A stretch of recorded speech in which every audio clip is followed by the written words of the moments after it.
हम खुद भी शांत रहेंगे, दूसरों को भी शांत रहने में सहयोग करेंगे। लोग गड़े मुर्दे उखाड़ते हैं, कोई बातचीत चालू हो जाए तो ऐसी फिजूल की बातें करने पर उतरते हैं कि सामने वाला क्षमा भी मांगने लगे तो क्षमा तो नहीं करते हैं और माहौल को और बिगाड़ते जाते हैं। अशांति बढ़ाने से अशांति बढ़ेगी और शांति बढ़ाने से शांति बढ़ेगी। उलझने क्यों बढ़ाना, जब पता है कि इस रास्ते में कुत्ता भौंकता है, उस रास्ते से निकलना बंद कर दो। जब मालूम है कि इस रास्ते में साड़ मिलता है, उस रास्ते से दूसरा रास्ता चुन लो।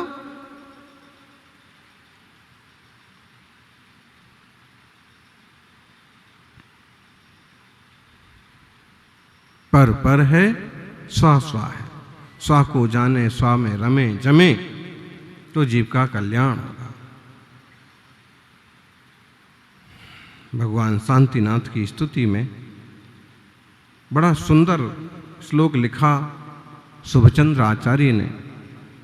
सत संयम पयः पूरा पवित्रत जगत्त्रयम शांतिनाथम नमस्यामि विश्व विघ्नोपशांतये। जो सकल संयम से परिपूरित हैं, तीनों जगत में मंगल स्वरूप हैं और जो पापों को समन करने वाले हैं, ऐसे शांति के निधान शांतिनाथ भगवान के लिए मैं नमस्कार करता हूँ। जिन वाणी जीवन में शांति प्रदान करने वाली है। आज मंगलाचरण में एक बात निश्चित समझ लें कि मंगल तभी होता है जब हम मंगलों की आराधना करते हैं। और लोक में 4 ही मंगल हैं, अरहंत मंगलम, सिद्ध मंगलम, साहू मंगलम, केवली प्रणतो धम्मो मंगलम। ये 4 मंगल हैं, 4 उत्तम हैं, 4 शरण हैं। इन मंगलों की जो आराधना करते हैं उनके जीवन में हमेशा मंगल ही मंगल होता है। करिए तो सही ज्ञानी, मंगलमय मंगल करण, बीत राग विज्ञान, नमो ताहि जाते भये, अरिहंतादि महान।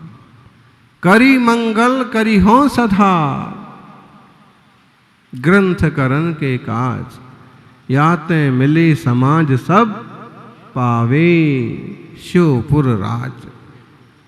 इससे समाज मिले, और समाज का मतलब जैन समाज, और समाज का मतलब अपने आत्म गुणों का समाज, सिद्ध समाज।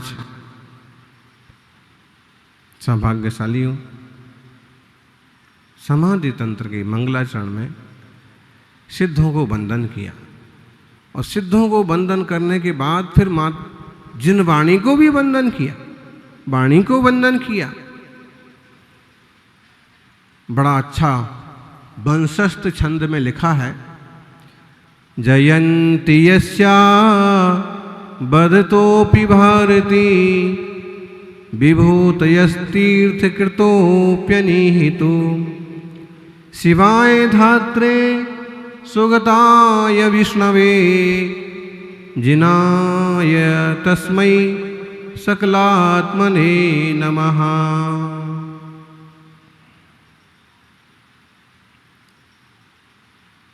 कैसे खिड़ती है दिव्य ध्वनि।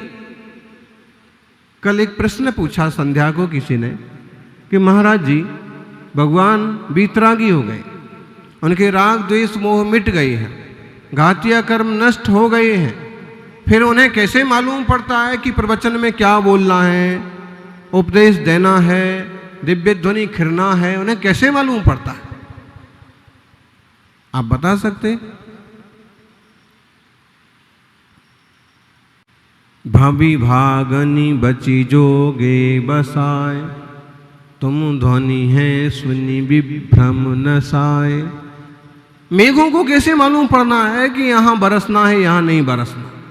जैसे मेघ स्वाभाविक रूप से बरस पड़ते हैं और जीवों का उपकार होता है, ऐसे जिनेश्वर भी स्वाभाविक रूप से बरस पड़ते हैं और जीवों का कल्याण होता है। आज ज्ञानाड़ों में एक बहुत सुंदर सा प्रसंग निकला। बोले जिनेंद्र भगवान के वचन कैसे हैं? बोले कुमुद को खिलाने के लिए चंद्रमा के समान। चंद्रप्रभ कैसे हैं? कुमुदनियों को खिलाने के लिए चंद्रप्रभ भगवान। अच्छा, कमल और कुमुद दोनों में क्या अंतर है बताइए? एक खिला रहता है, दूसरा खिलता नहीं है। ये आपने बहुत बढ़िया खोज की। एक रात में खिलता है और एक दिन में, ये भी बढ़िया बात है। लेकिन इसका कारण तो खैर ज्ञात ही होगा आपको कि एक जो कमल होता है वो सूरज के आने पर खिलता है, तब कुमुद नहीं खिलेंगे, कुमुदनी नहीं खिलेगी। और जब चंद्रमा आता है तो कमल तो चुपचाप हो जाते हैं और कुमुदनी। ऐसा कैसे हुआ? चंद्रमा और सूरज ने ऐसे कैसे किया? इसको कहेंगे ये प्राकृतिक रूप है कि उनकी योग्यता से सूरज होगा और वो खिल गए, उनकी योग्यता से चंद्रमा आया और वो खिल गए, आपकी योग्यता से मुनिराज आए और आप खिल गए। आपका और उनका कुछ सौभाग्य है कि दिव्य ध्वनि खिरी और वहां आकर के खिरी और आपके लिए उसका प्रसाद मिला। सौभाग्यशालियों, जयंती यस्या वदतोपि भारती, बिना बोले ही जिनकी दिव्य ध्वनि खिरती है। बिना बोले मतलब यानी हमारे और आपकी तरह ओंठ हिला करके, जीभ हिला करके, मुंडी हिला हिला करके भगवान उपदेश नहीं देते हैं। वो ऐसे सहज बैठे रहेंगे 13वें गुणस्थान वाली वीतराग अवस्था में और सर्वांग से ओंकारमयी दिव्य ध्वनि खिरेगी। 3 बाहर, तीनों टाइम, चारों टाइम। जयंती यस्या वदतोपि भारती विभूति अस्तीर्थ कृतोपनिहितुम। और भारती वो जयवंत हो, जिनवाणी जयवंत हो, इच्छा नहीं है। अनिहितु, वो इच्छा से नहीं बोलते हैं, अब इसको ये बोलो, उसको वो बोलो, नहीं, सहज रूप से दिव्य ध्वनि गिरती है। देखो, राग होगा तो इच्छा से बोला जाएगा, कुछ अच्छा बोला जाएगा तो कुछ बुरा भी बोला जाएगा, लेकिन वहाँ राग नहीं है, द्वेष नहीं है, तो इच्छा भी नहीं है। इच्छा किसको होती है? कई बार दादाजी कहते ना, भाई अब हमें तो कोई इच्छा नहीं रही, कोई इच्छा नहीं रही तो फिर चलो फिर। अब उनको आप कहो कि नहीं इच्छा रही तो आप चलो कल्याण करो, तो कहेंगे अरे रुको तो अभी पोते का विवाह, तो ये इच्छा नहीं है। नहीं, ऐसी कोई इच्छा नहीं है, बस उसकी देख लूं, एक बार शादी देख लूं। यानी कुछ भी करो, राग द्वेष ऐसे चोर हैं कि चुपचाप बैठे रहते हैं और कई बार ग्रस्त तो छोड़ो, साधु संतों को भी ठग लेते हैं। त्यागी व्रती भी हिसाब करने लगते हैं कि ये मेरा है, ये मेरा है, वो मेरा नहीं है, वो तेरा है, और तेरा मेरा के चक्कर में, 13-20 के चक्कर में सब बस मटिया मेट हो जाता है। जो वीतरागता, जो शांतता, जो निर्मलता थी, सब खत्म। फिर इसी में इसलिए जितनी जितनी वीतरागता बढ़ती उतना मौन, उतना शांत। और 13वें गुणस्थान में तो बोले ना, मुंह भी नहीं खोलते, बिना मुंह खोले बोलते दिव्य ध्वनि। या तो अर्धमागध नाम के जो देवता हैं वो उसका विस्तार करेंगे, या फिर गणधर स्वामी को अब 4 ज्ञान हुए हैं वो समझाएंगे तीर्थंकर भगवान ने क्या कहा। और खास बात, वो दिव्य ध्वनि का प्रभाव ऐसा है कि सबको अपनी अपनी भाषा में 10 अष्ट महाभाषा समेत लघु भाषा 7 शतक सुचेत सो स्याद वाद में सप्त भंग।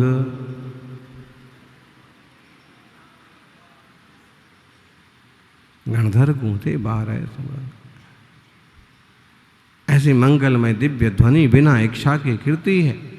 शिवाय धात्रे वही शिव हैं, वही धाता हैं, वही सुगत, सुगत का मतलब बुद्ध, वही बुद्ध हैं, वही जिन हैं, वही विष्णु हैं। विष्णु कौन हैं? विष्णु का मतलब होता है सब कुछ जानने वाले,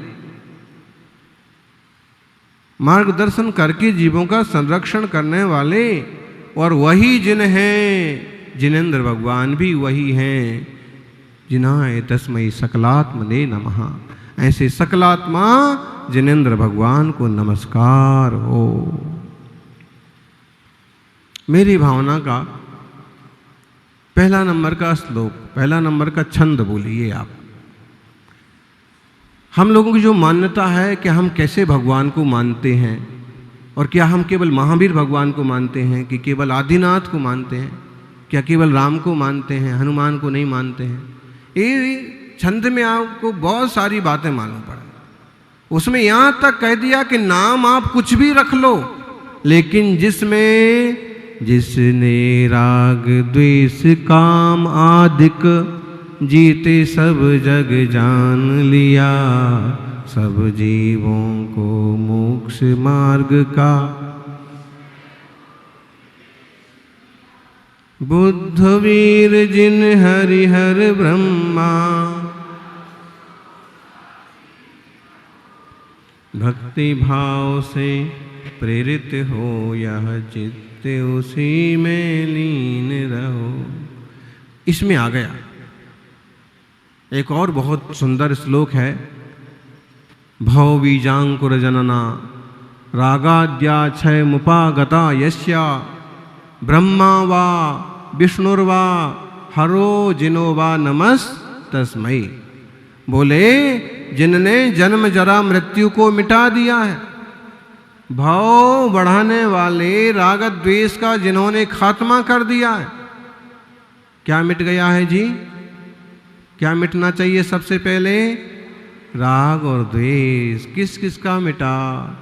आज तो हम देखने जाएं तो त्यागी व्रती भी राग द्वेष से कहाँ बच पाते हैं।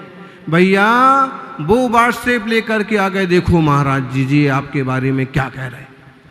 वो आ गए, देखो महाराज जी इनको तो आपको जवाब देना ही चाहिए। अब बेचारे शांति से अपने माला फेरते बैठे थे, खुद तो बचे हुए थे, इसने आकर के पलीता लगा दिया। अच्छा मेरे बारे में ऐसा बोला, अब तो इसको मजा चखाना पड़ेगा। अच्छे खासे शांति से बैठे थे, मजा चख रहे थे अभी तक। क्या मजा सब थोड़ा उथला है, फिर भी जो अपने में मस्त बैठे हैं वो अभी तक क्या कर रहे थे? अभी तक मजा चख रहे थे, अपने आनंद ले रहे थे, अपने खुश थे, अपने कोई आकुलता नहीं थी, कोई जवाब नहीं देना, कोई दंगा नहीं करना, कोई गाली नहीं देना, कुछ नहीं करना, अपने में आनंदित थे, कोई टेंशन नहीं था। और वो आगे पलीता लगा के गया। पलीता समझते हैं आप लोग?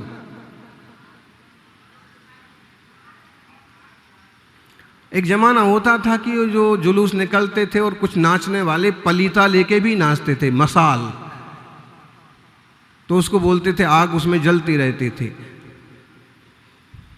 तो उसको बोलते पलीता। और वो पलीता ऐसा भी होता है कि अगर कहीं झोपड़ी वगैरह में लगा दो तो जल के आग है वो तो पलीता लगा के गया। अभी तक तुम खुद का मजा चख रहे थे, अब तुम दूसरे को मजा चखाने के चक्कर में पड़ गए। अच्छा तुम दूसरे को मजा चखा सकते हो क्या? शब्द कितना बढ़िया चुना, हम उनको मजा चखाएंगे। मजा चखाएंगे मतलब अब सीधा साधा हमारे जैसा भोला राम हो तो यही समझेगा अर्थ कि मजा चखाएंगे, माने हम उनका कुछ अच्छा करेंगे, मजा तो तभी आएगा उसको। लेकिन इसका भावार्थ क्या है? बेटा हम तुम्हें कभी ना कभी मजा चखाएंगे, इसका भावार्थ क्या है? मतलब हम तुम्हें तकलीफ देंगे, परेशान करेंगे। और ये पलीता लगाने वाले बड़े विचित्र होते हैं। इधर भी पलीता लगा के जाएंगे कि भाई मैंने तो आपको बताया, उनको आपका संदेश सुनाया कि ऐसा मत करना चाहिए, उनको ऐसा नहीं बोलना चाहिए, और वो तो भड़क गए और कहने लगे अच्छा तो यहां भी पलीता लगाया और वहां भी लगाया। पलीता लगाने वाले हर गांव में मिलते हैं। इस गांव में देखो, कोई गांव तो होगा जिस गांव में ना मिले। संसार है, आपको 100 अच्छे मिलेंगे तो 2 गड़बड़ भी मिलेंगे। वो क्या करें, उनकी ऐसी होनार है, उनकी वैसी सोच है। तो ये पलीता वालों के लिए कहा ना, 2 ही पलीतों दे दो तेल। ये बुंदेलखंडी का है छुल्लक जी, 2 ही पलीतों दे दो तेल, तुम नाचो हम देखें खेल। एक जमाना होता था, जुलूस निकलते थे और पलीता लेकर के लोग नाचते थे। एक स्टाइल था एक अपना पुराना, तो जैसे लाठी घुमा करके नाचना, पलीता घुमा करके नाचना। अब पलीता में जैसे तेल कम पड़ता था आग बुझने लगती, तो एक बीच वाला आदमी जो होता है वो इसमें भी तेल डालेगा, उसमें भी डालेगा, लगे रहो तुम और हम खड़े खड़े।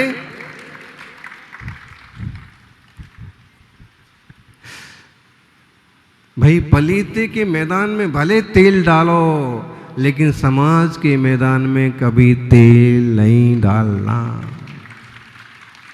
बड़ी मुश्किल से लोगों का प्रेम बनता है, बड़ी मुश्किल से लोग एक साथ बैठ पाते हैं, बड़ी मुश्किल से मन मिल पाते हैं। और कहीं तुमने उंगली कर दी और किसी में भ्रम पैदा कर दिया तो बड़ी मुश्किल से तो मंडप तक आया था, अगले दिन से फिर आना पूरा। बताइए, हमको ऐसा बोल दिया, ले करके और अपने अपने रास्ते चल दिए। अरे भाई ऐसे थोड़ी चलता है। जिन शासन की एक महिमा है, जिन धर्म की गरिमा है, इसको बनाए रखने की हम सबकी जिम्मेदारी है। आज पथ प्रक्षालन किया, वह प्रभु जयवंत हों,